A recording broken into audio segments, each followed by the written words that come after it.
a high-priority military operation on the KwaZulu-Natal border with Lesotho. One of the main jobs of the South African National Defence Force is to control the border and ensure the safety of rural communities. Today, it's pulling out all the stops. At least 150 troops are permanently deployed on the border between KwaZulu-Natal and Lesotho. Their aim is to curb cross-border crime, costing South Africa millions of rands every year. In this intensive operation, extra troops are deployed in the treacherous mountain passes of the northern Drakensberg, KwaZulu-Natal. Their mission? To flush out the criminals who drive stolen livestock across the mountains, smuggle dagga, or transport illegal weapons between South Africa and Lesotho.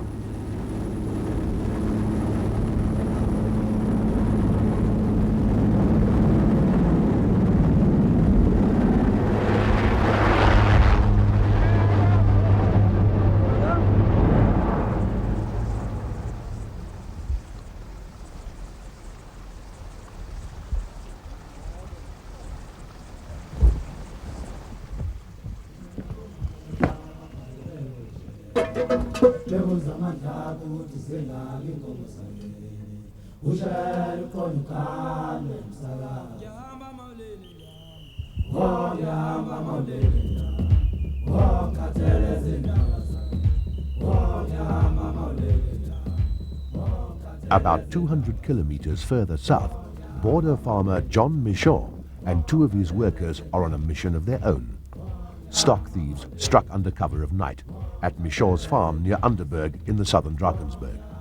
They made off with 3 horses.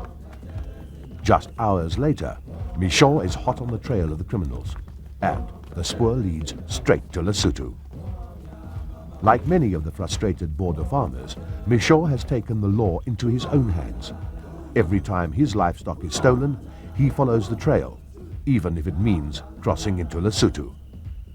It's the 3rd time in 10 days that he's lost livestock. Even if Mishaw does catch up with his horses, he doesn't know what condition he'll find them in, or if they'll even be alive. 2 weeks ago when they stole my cows from there and they pushed one over a cliff, and this cow had gone off. She had started rolling from higher up and she landed and she was crucified on this huge big rock that had been standing like a brick on edge. The cow's hooves couldn't touch the ground, so she couldn't get off this rock, and she died there. And her head was hanging down, her tongue was hanging out. The trail leads to Tomato Cave, close to the Lesotho border. Today, Mishaw is lucky. Defence Force troops were deployed in the cave 10 days ago and took the stock thieves by surprise in the early hours of the morning. Thunder, what are you doing here? And Bronco? I've told you horses you're big and strong enough to kick those bastards to death, man. You don't let them take you. Gee. Oh. Thunder, why don't you kick the bastards to death, my boy? I've told you before, you don't let anybody take you. Just look at this rope in their mouth, man.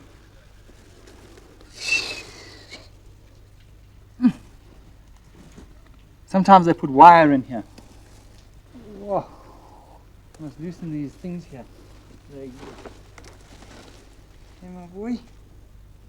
Look at, you see, they just put a bloody rope like this and then ride the thing like that. Hey? They've ridden the heck out of them, man. This horse has had enough, hey? Look at it. Bashed itself against some rocks. These are not really people that you're dealing with. Hey? They're half animals, I'm telling you. If you had rats in your fields or sheds or something, you'd shoot the things. These things must be shot.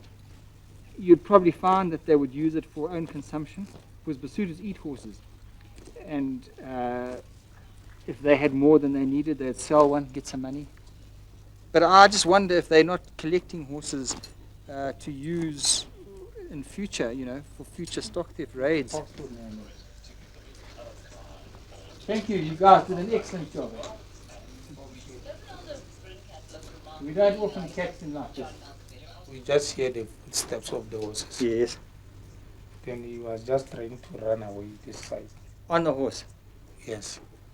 And why didn't you shoot him? No, we are not allowed to shoot like You are allowed to shoot them, man. No.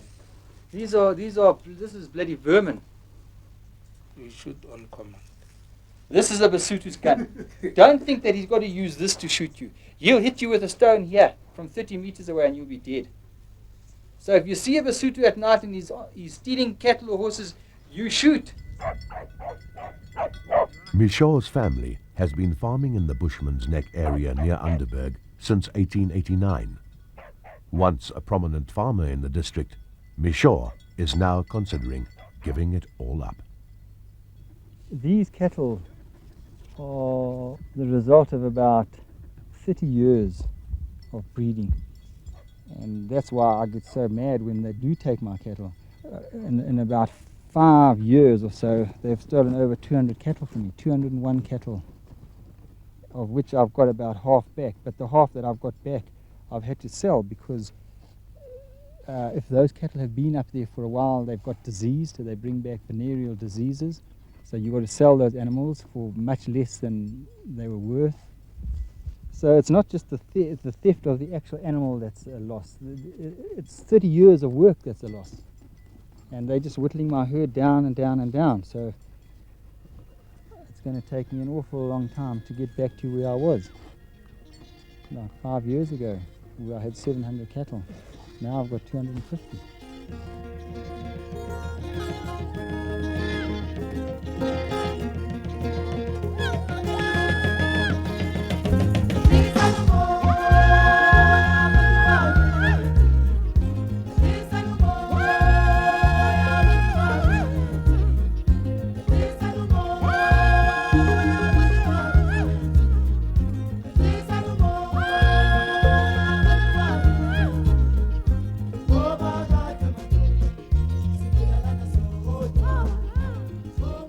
White farmers, they have come to realize that they can't carry on with farming. Now they changed their farming operation to timber.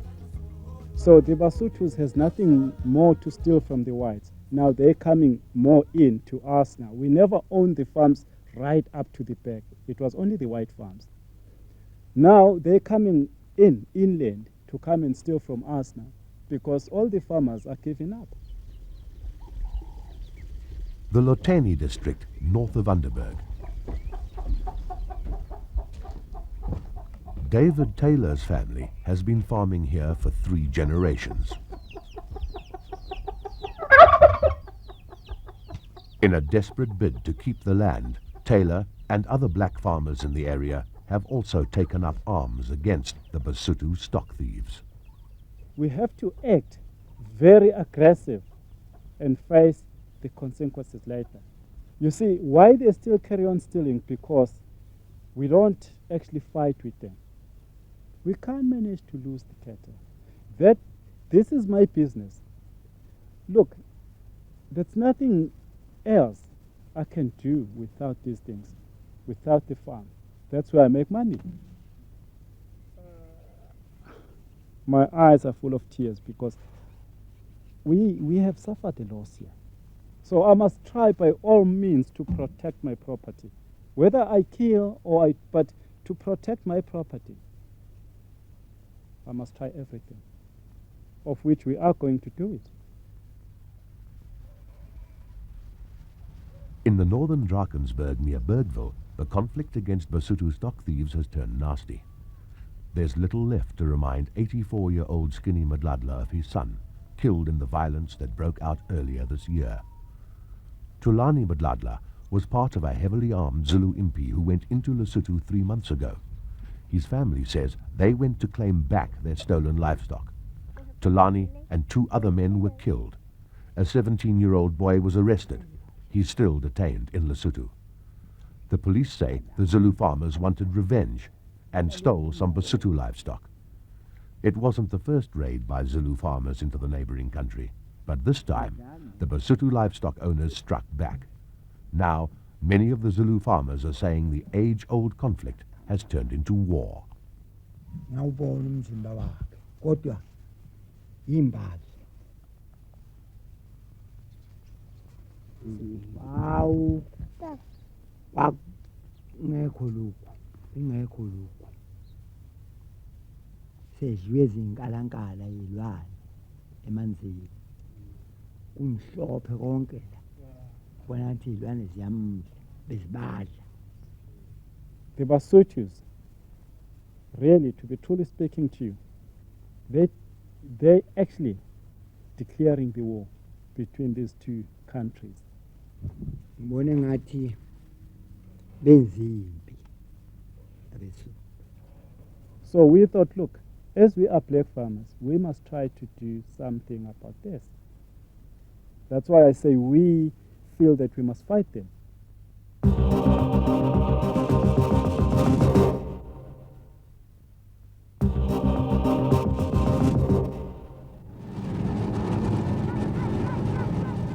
Farmers on the Lesotho-KwaZulu-Natal border claim they've been forced to take the law into their own hands.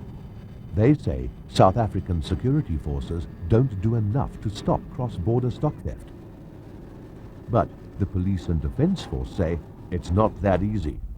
Military operations like this one are expensive, and they may only serve as a temporary deterrent.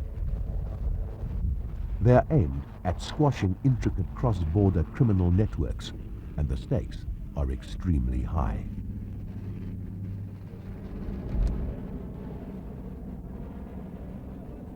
The strife-torn KwaZulu-Natal Midlands area is flooded with illegal weapons, a commodity highly prized by the stock thieves. Oh, see, they kill other people with this one for attacking whatever, because it's difficult to get this one. In a vicious criminal cycle, the stolen stock and illegal weapons are closely linked to the lucrative dagga trade. The operation nets a large number of illegal firearms and about 3 million rands worth of dagga. The South African dagga is destroyed on site, but local drug syndicates still have to supply their regular clients in the cities, so they may have to turn to dagga traders in Lesotho to replenish their diminished supplies, paying for the dagga with stolen stock or illegal firearms. Lesotho citizens cross the border with their dagga, sometimes large amounts of 60 up to 100 bags at a time.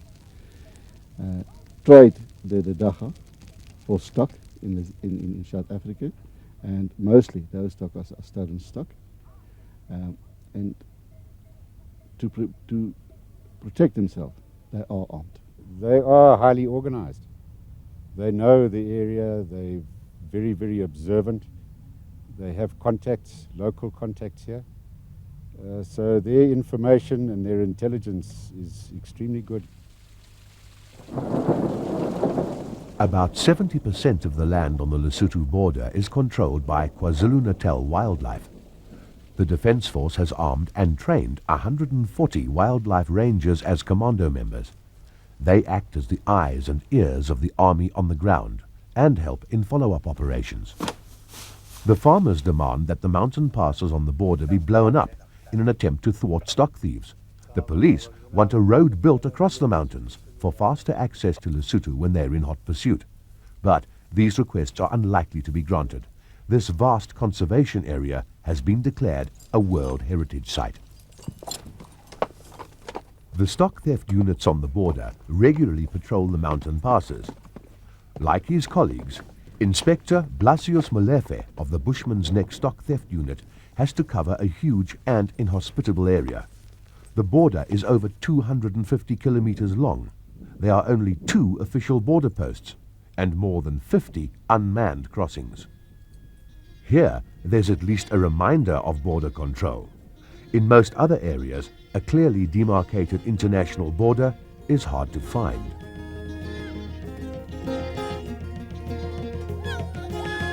Many believe there's another reason why the Basotho stock thieves evade capture. They're rumored to possess supernatural powers. You know, it depends how superstitious you are, I suppose. Look, there are evil forces around, and whether these guys practice witchcraft and that the locals say that they do. If you go up to the passes, even if it's dry and it's daylight, but you won't walk there. You'll be too scared to walk there, but they do. With the cattle or with the sheep, but they do walk there. So no matter how dark it is, the more it's darker or the more the weather is bad, they take them. A Basotho is capable of lying in bare felt, just going to ground and disappearing, virtually disappearing. Now, up in the mountains, in that terrain, once they've taken 2 or 3 steps, they're gone. Members of the South African stock theft units regularly conduct operations in neighboring Lesotho. Here, they're looking for stolen stock and for information. After a recent spate of thefts, Senior Superintendent Mike Appelgrein accompanies inspectors Fani Lategan and Philip Koza of the Matatiel stock theft unit into Lesotho. With them are a group of South African farmers hoping to find their stolen animals. Among them, John Michaud's herder, Nicholas Nkobeni. The first stop on the tour is the police pound in Mogotlong in eastern Lesotho. It's a disappointing start to the journey for the South Africans. They don't recognize any of their stock.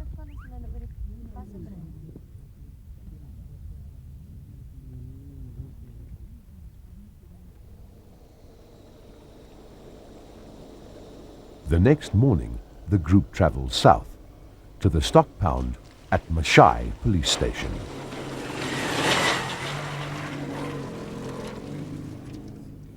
For Nicholas Nkobeni, the trip bears fruit. He immediately spots 4 of Michaud's cattle in the pound. They were among a group of 9 animals stolen at the end of March. The Lesotho police had learned from a suspect that South Africans were involved. They just fetched them from the farm personally. They said to the sergeant, I don't mind, go and pound them, but I'm going again and take them again. Does he know anyone on the farm? He knows the farm exactly. Now, these 5 outstanding animals, that means he knows where He they knows are. where they are. He knows Okay. exactly where they are. Where they are. But he didn't like to tell me. Well, these cattle, you can still see the brand mark is original on these. Earmarks are changed, but the brand marks are original. The earmarks on the bull is still original. It's not tampered with. So I believe that's a positive identification. That's what we need in this stage. We find animals, they are taken back to their country. These thieves go again and collect them. It's a sort of a play. How can we stop it? Even if we arrest the suspect, he will go to jail, he will pay, he comes back and continue again. To do that. You The see? same thing again. The same thing again. A day later, the Lesotho police have just arrested 2 men. They are linked to the theft of cattle 5 days earlier from another South African farmer. Once again, the suspects are thought to be connected to South Africans living close to the farm. 2 of the stolen cows had already been slaughtered. 2 were found after the arrest. 1 had died on the way to Lesotho.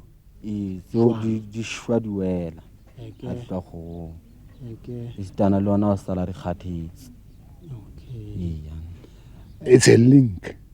They have got some relatives in that country. They used to go. So those people who are staying there, they assisted these thieves when coming back to Lesotho to cut off this fence, to take these animals from that country to this country. But the stock theft trade isn't only one way. This Lesotho citizen claims his cattle were stolen by South Africans. South African police expect to arrest at least 1 South African within the next few weeks. The search for information leads south to the notorious Matabang and Madikani districts. These areas are said to be run by ruthless warlords, cooperating with South African syndicates in the Free State. In the Matabang district, Lesotho Police and Defence Force troops have just completed a search for stolen South African stock. Their investigation leads to the premises of a wealthy and influential businessman called Panda, but today they find nothing. Later, Panda refused to comment on allegations about any of his activities. There are syndicates, well-known syndicates like Panda, who's operating in Lesotho, and he's dealing definitely with speculators from the Free State side. And stock are stolen from South African, sold to speculators, and transported back to the Free State side. Despite these allegations, the police have not been able to act. It's true. Sometimes we used to get informations, following them up. He has got cattle posts there at Slabate. We used to visit them for checking.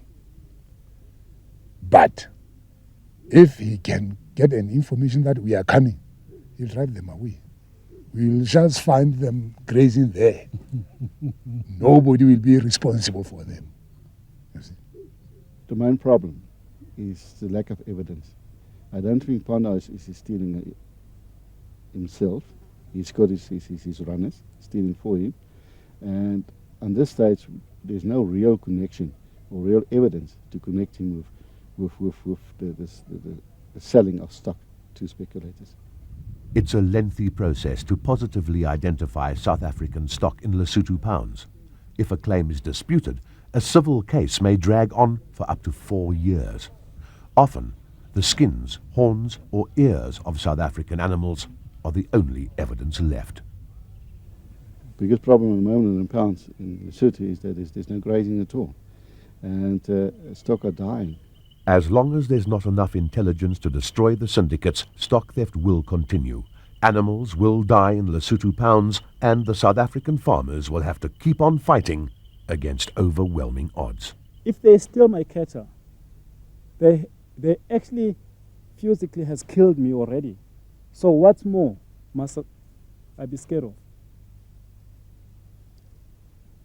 I must just follow. If they kill me, they kill me. Then they took my cattle. It's better because they have killed me. It's very bad if they take my cattle, leave me alive. Then tomorrow I must go and pay the bank. I must go and pay the school. No money, my cattle are gone. My wife says we must consider selling and moving to somewhere where we don't have these hassles. But that's not easy. I mean, this is my home. It's been my home all my life, and it's for somebody that hasn't been involved with the soil and the veld, and you know, I mean, just look how beautiful this countryside is. To go and have to leave that, it seems a bit hard. I mean, I'd first rather fight as much as I can, and if I do get chased out, at least I know that I did try to stay.